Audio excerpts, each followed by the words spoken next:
নমস্কাৰ ছাত্ৰ ছাত্ৰীসকল মই কাজল কুসুম দেৱী আজি মই তোমালোকৰ হৈতে আলোচনা কৰিম অষ্টম শ্ৰেণীৰ সমাজ বিজ্ঞানৰ ভূগোল খণ্ডৰ পৰা পাঠ 3 বসতিৰ অংশ 2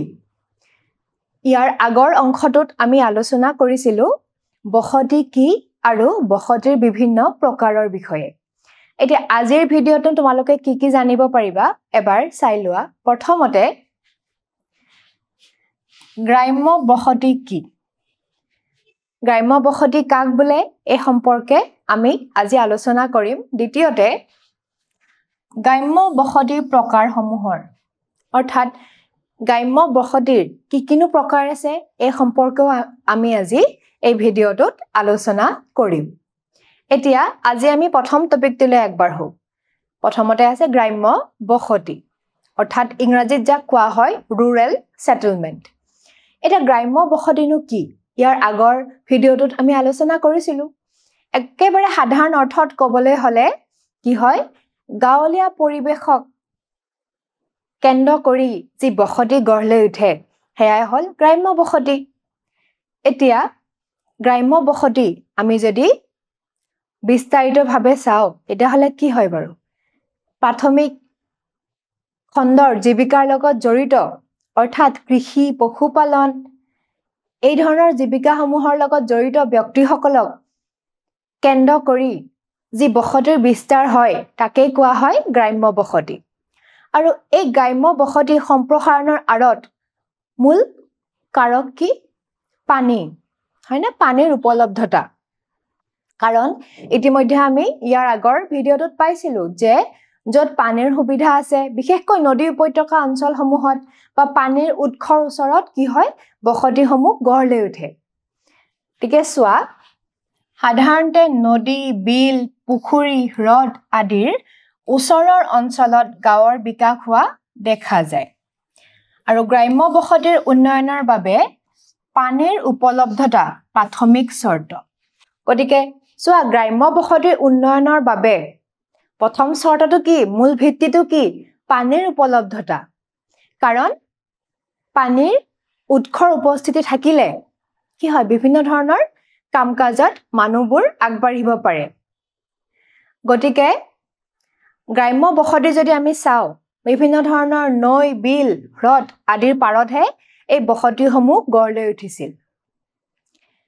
তাৰ উপৰিও চোৱা কাৰণ কি বাৰু এতিয়া পানীৰ উপস্থিতি থাকিলে বিভিন্ন সহায় হয় হয়নে পানীত বিভিন্ন মানুহে মাছ মাৰিও জীৱিকা নিৰ্বাহ কৰিব পাৰে তাৰ উপৰিও পানীৰ জৰিয়তে যি যাতায়াত ব্যৱস্থা আছে যাতায়াতৰ মাধ্যম আছে জল পৰিবহন ব্যৱস্থা হি কম খৰচী হয় তাৰ উপৰিও পানী আমি বিভিন্ন কামত ব্যৱহাৰ কৰিব পাৰো হয়নে খোৱা কামত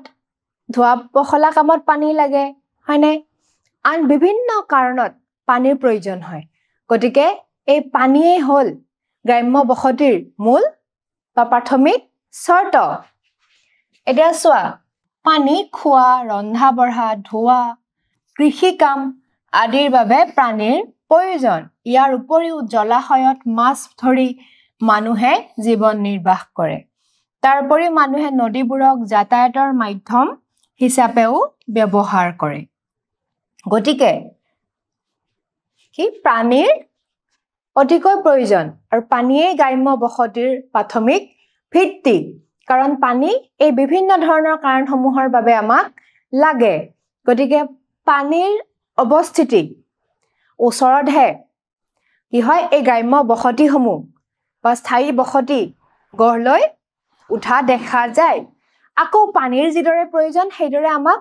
মাটিৰো প্ৰয়োজন হয়নে নহয় চোৱা গ্ৰাম্য বসতিৰ বাবে পানীৰ দৰে মাটিও গুৰুত্বপূৰ্ণ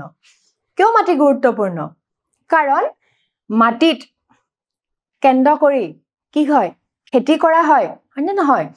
কৃষিৰ বাবে মাটি দৰকাৰ হ'ব হয়নে গতিকে পানীৰ দৰে মাটিও কি হল এটা গুৰুত্বপূৰ্ণ ভিত্তি সাধাৰণতে নদীৰ কাষৰ উৰ্বৰ মাটিত মানুহে গাঁও প্ৰতিষ্ঠা কৰে কৃষি হৈছে গ্ৰাম্য বসতিৰ মূল পৰ্যায় আমি ইতিমধ্যে পাইছো যে কৃষিয়ে গ্ৰাম্য বসতিৰ মূল পৰ্যায় কাৰণ গাঁৱলীয়া মানুহে গাঁৱৰ সকলো বা আগতেতো সকলো মানুহে অকল কৃষি কাৰ্যৰ লগত জড়িত আছিল তেওঁলোকে কৃষি কাৰ্যৰ লগত জড়িত হৈয়ে কি কৰিছিল জীৱন নিৰ্বাহ কৰিছিল হয়নে গতিকে মাটিও যথেষ্ট প্ৰয়োজন আৰু তেওঁলোকে কিয় পানীৰ উৎসৰ অৱস্থিতি থকা অঞ্চলত বসতি স্থাপন কৰিছিল কাৰণ এই নদী উপত্যকা অঞ্চল বা নৈপৰীয়া অঞ্চলসমূহত কি হয় তাৰ পাৰৰ মাটিবোৰ সাৰুৱা হয় উৰ্বৰ হয় তেনেকুৱা মাটি কি হয় কৃষিৰ কাৰণে উপযোগী গতিকে তেনেকুৱা মাটিত তেওঁলোকে কি কৰিছিল বসতি স্থাপন কৰিছিল পানী আৰু মাটিৰ বাহিৰেও বসতি স্থাপনৰ বাবে উচ্চ ভূমিৰ প্ৰয়োজন এতিয়া আমি প্ৰথমতে পালো পানী দ্বিতীয়তে পালো মাটি তৃতীয়তে কি বাৰু তৃতীয়টো হল উচ্চ ভূমি মানে ইয়াত ওখ ঠাইৰ কথা কৈছে কাৰণ যদি ওখ ঠাইত বসতি স্থাপন কৰিব পাৰে তেতিয়া কি হয় বানপানীৰ পৰা ৰক্ষা হ'ব হয়নে ঠিক তেনেকৈ হেমেকা পৰিবেশৰ পৰা ৰক্ষা হ'ব গতিকে চোৱা বানপানী আৰ্দ্ৰতা এৰাই চলিব পাৰে ওখ ঠাইত থকাৰ কাৰণে নিৰ্বাচন কৰিলে কি হয় এই বানপানীৰ পৰা হাত সাৰিব পাৰিব আৰ্দ্ৰতাৰ পৰাও হাত সাৰিব পাৰিব মানে হেমেকা পৰিবেশৰ পৰাও হাত সাৰিব পাৰিব গতিকে পানী মাটিৰ পিছত কিহৰ প্ৰয়োজন উচ্চ ভূমি ওখ ঠাইৰ প্ৰয়োজন তাৰপাছত চাবা স্থানীয়ভাৱে উপলব্ধ নিৰ্মাণ সামগ্ৰীসমূহ বসতি সহজ কৰি তোলাৰ বাবে দায়বদ্ধ কিছুমান কাৰক অৰ্থাৎ কিছুমান স্থানীয়ভাৱে উপলব্ধ সামগ্ৰী আছে যিবোৰ মানুহৰ বসতি স্থাপনৰ কাৰণে সুবিধাজনক বা সেইবোৰে মানুহৰ বসতি স্থাপনত সুবিধা কৰি দিয়ে সেই কাৰকসমূহ কি কি চোৱা বাঁহ কাঠ খেৰ বালি শিল কাৰণ এই কাৰকসমূহৰ অৱস্থিতি থাকিলে কি হয় তেওঁলোকে ঘৰ সজাত সুবিধা হয় হয়নে নহয় বসতি স্থাপনত সুবিধা আন বিভিন্ন কামৰ কাৰণে সুবিধা সেইকাৰণে এই কাৰকসমূহে বিভিন্ন ধৰণে সহায় কৰে তাৰ উপৰিও সেই ঠাইখনৰ জলবায়ুৰ কথাও গুৰুত্বপূৰ্ণ চোৱা জলবায়ুৰ কাৰকসমূহো বিবেচনা কৰা হয় ৰ'দৰ পোহৰ বতাহ বৰষুণ হয়নে অৰ্থাৎ সেই ঠাইখনৰ জলবায়ুৰ তাৰতম্য কেনেকুৱা হেমেকা নে ৰ'দৰ পোহৰ আছে হয়নে নহয় মাজে মাজে বৰষুণৰ দৰকাৰ গতিকে এই ধৰণৰ কথাসমূহ বিবেচনা কৰিহে মানুহে কি হয় বসতি স্থাপন কৰে তাৰ উপৰিও চোৱা বসতিৰ বাবে ঠাই নিৰ্বাচন কৰোঁতে ঠাইখনত বেমাৰ আজাৰ আদি হোৱাৰ সম্ভাৱনাৰ কথাও মানুহে বিবেচনা কৰে আৰু যেতিয়া কোনো ঠাইত মানুহে বসতি স্থাপন কৰিব এইটো আমি কিছুমান কাৰক পালোৱে কি কাৰক দৰকাৰী এই ক্ষেত্ৰত তাৰ উপৰিও সেই ঠাইখনত কিবা বেমাৰ আজাৰ হোৱাৰ সম্ভাৱনা আছে নেকি এই ধৰণৰ কাৰকসমূহো মানুহে বিবেচনা কৰে এতিয়া আমি আলোচনা কৰিম গ্ৰাম্য বসতিৰ প্ৰকাৰসমূহ এতিয়া গ্ৰাম্য বসতি তোমালোকে চাবা সকলো ঠাইতে কিন্তু একে সমানে বসতি গঢ় লৈ নুঠে আমি পাইছিলো কিছুমান ঠাইত বিভিন্ন ধৰণৰ সুবিধা আছে পানীৰ উপলব্ধতা আছে খনিজ সম্পদ হয়নে বনজ সম্পদৰ সুবিধা আছে এনেকুৱা ধৰণৰ ঠাইত কি হয় বসতি খন হয় আকৌ যদি আমি তাৰ তুলনাত পাহাৰীয়া অঞ্চল যিবোৰ উখৰা মুখৰা শিলাময় ভূমি এনেকুৱা ধৰণৰ ঠাইত কি হয় বসতি স্থাপন কৰাত অসুবিধা হয় গতিকে পৃথিৱীৰ উপৰিভাগত মানুহৰ বসতি সকলোতে একে ধৰণৰ নহয় যিবিলাক ঠাইৰ মাটি সাৰুৱা পানীৰ সুবিধা আছে ঘৰ সজাৰ বাবে সা-সঁজুলি সহজতে পোৱা যায় পৰিবহন সুচল তেনে ঠাইত কি হয় বসতি ঘন হোৱা দেখা যায় গতিকে এই সুবিধাসমূহ য'ত আছে য'ত উৰ্বৰ মাটি হয়নে য'ত পানীৰ সুবিধা আছে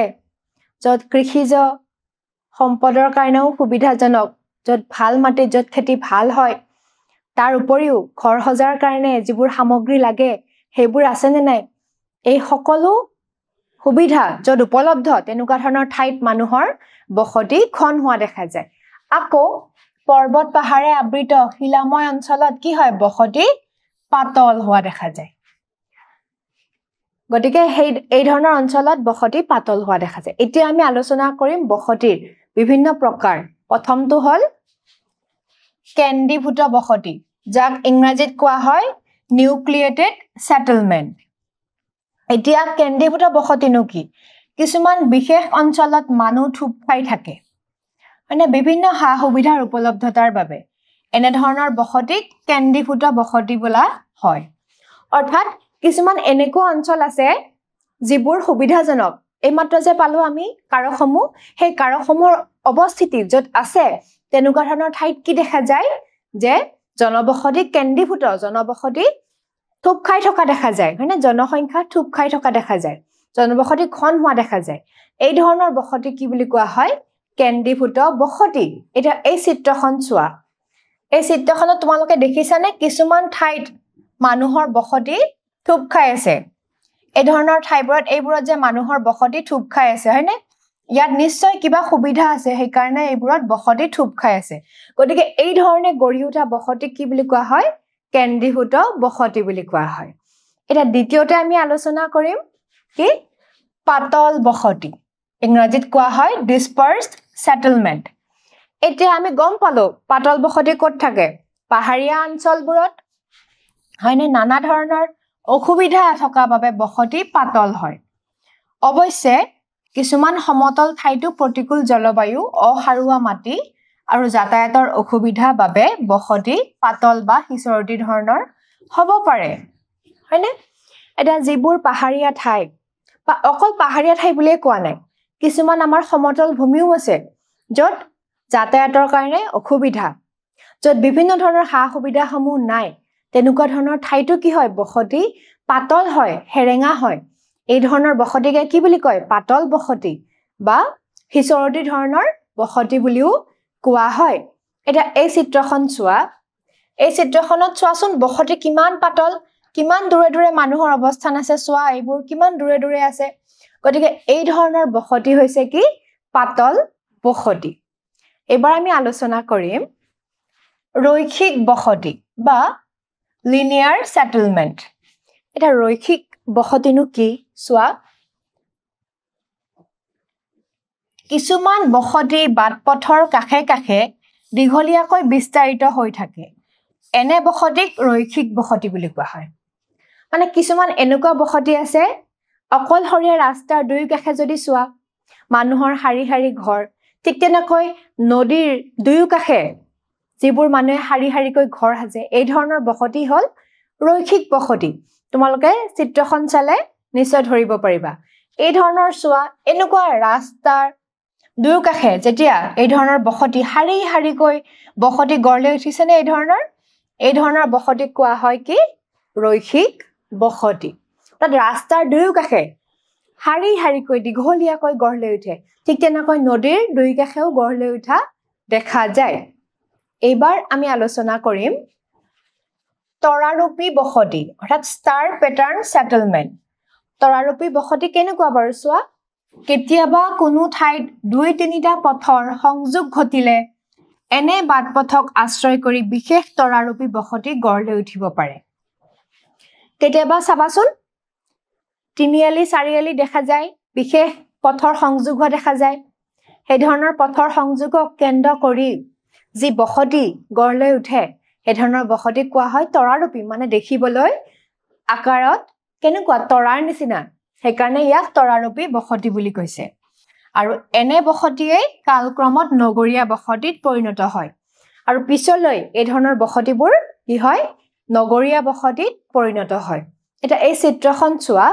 তোমালোকে দেখিছানে চিত্ৰখনত কিমানটা বাটৰ এইবোৰ এইটো এটা ৰাস্তা এইটো এটা পথ এইটো এটা পথ এইটো এটা এনেকৈ এই পথৰ সংযোগস্থল ঘটিছে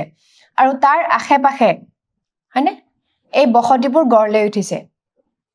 গতিকে দেখিবলৈ তৰাৰ নিচিনা হৈছে গতিকে ইয়াক কি বুলি কয় তৰাৰূপী বসতি বুলি কয় এতিয়া এবাৰ আমি আলোচনা কৰিম কি বৰ্গ ক্ষেত্ৰাকাৰ বসতি অৰ্থাৎ স্কোয়াৰ প্যাটাৰ্ন সেটেলমেন্ট এতিয়া এই বৰ্গ ক্ষেত্ৰাকাৰ বসতিনো কি দেখিবলৈ নিশ্চয় বৰ্গৰ নিচিনা হ'ব চোৱা গাঁৱত থকা কৃষি ক্ষেত্ৰক কেন্দ্ৰ কৰিও এক ধৰণৰ বসতিৰ সৃষ্টি হোৱা দেখা যায় আৰু এনে ধৰণৰ বসতি কি বুলি কোৱা হয় বৰ্গ ক্ষেত্ৰাকাৰ বসতি বুলি কোৱা হয় এটা গাঁৱত থকা কৃষি কেন্দ্ৰ কৰি তাৰ চাৰিওফালে যদি বৰ্গৰ নিচিনা আকৃতিত মানুহৰ বসতি গঢ় লৈ উঠে তেতিয়া তাক কোৱা হয় বৰ্গ ক্ষেত্ৰাকাৰ বসতি এতিয়া তোমালোকে চিত্ৰখন চালে গম পাবা কেনেকুৱা ধৰণৰ বসতি এতিয়া চোৱা এই ধৰণৰ বসতি হয়নে বৰ্গ আকৃতিত গঢ় লৈ উঠে বিশেষকৈ কৃষি ক্ষেত্ৰৰ আশে-পাশে দেখা যায় যেহেতুকে বৰ্গ আকৃতিৰ গতিকে ইয়াক বৰ্গ ক্ষেত্ৰাকাৰ বসতি বুলি কৈছে নিশ্চয়কৈ তোমালোকে আজিৰ ভিডিঅ'টোত মই যিখিনি বুজালো বুজিব পাৰিছা এতিয়া আমি তাৰ ওপৰত ভিত্তি কৰি এই প্ৰশ্নকেইটা চোৱা প্ৰথম প্ৰশ্নটো কাখৰ ছবিখনে বসতিৰ কোনটো প্ৰকাৰক বুজাইছে এই চিত্ৰখন চোৱা তোমালোকে এই চিত্ৰখনত কি দেখিছা কেনেকুৱা আকৃতি এই মাত্ৰ আমি আলোচনা কৰিছো এটো ৰৈখিক বসতি হয়নে এটো ৰৈখিক বসতি নহয় পাতল বসতি হয় জানো পাতল বসতিও নহয় বৰ্গক্ষেত্ৰাকাৰ বসতি হয় নেকি বৰ্গক্ষেত্ৰাকাৰ বসতিও নহয় গতিকে তৰাৰূপী বসতি হবনে এটো তৰাৰূপী দেখিবলৈ তৰাৰ নিচিনা গতিকে অপচন ডি হল শুদ্ধ উত্তৰ এটো হল কি তৰাৰূপী বসতি এবাৰ দ্বিতীয় প্ৰশ্নটো চোৱা উদ্যোগ হৈছে গ্ৰাম্য বসতিৰ মূল পৰ্যায় আমি পাইছিলো গ্ৰাম্য বসতিৰ মূল পৰ্যায় কি আছিল বাৰু উদ্যোগ আছিল নে বেলেগ আছিল উদ্যোগ নহয় মানে এটো অশুদ্ধ হয়নে শুদ্ধ উত্তৰটো কি আছিল কৃষি কাৰ্য গ্ৰাম্য বসতিৰ মূল পৰ্যায় এতিয়া তৃতীয় প্ৰশ্নটো চোৱা গ্ৰাম্য বসতিৰ উন্নয়নৰ বাবে পানীৰ উপলব্ধতা ডেশ শৰ্ত কি আছিল গ্ৰাম্য বসতিৰ কাৰণে প্ৰথম প্ৰয়োজনটো কি আছিল আমি পাইছিলো পানী হয়নে নহয় এটা পানীটো কি আছিল প্ৰাথমিক শৰ্ত হয়নে মূল শৰ্ত গতিকে উত্তৰটো হ'ব কি প্ৰাথমিক শৰ্ত আজি মই যিখিনি বুজালো গ্ৰাম্য বসতি কি গ্ৰাম্য বসতিৰ প্ৰকাৰসমূহ তোমালোকৰ বোধগম্য হৈছে আজিলৈ ইমানেই পৰৱৰ্তী ভিডিঅ'ত পুনৰ লগ পাম ধন্যবাদ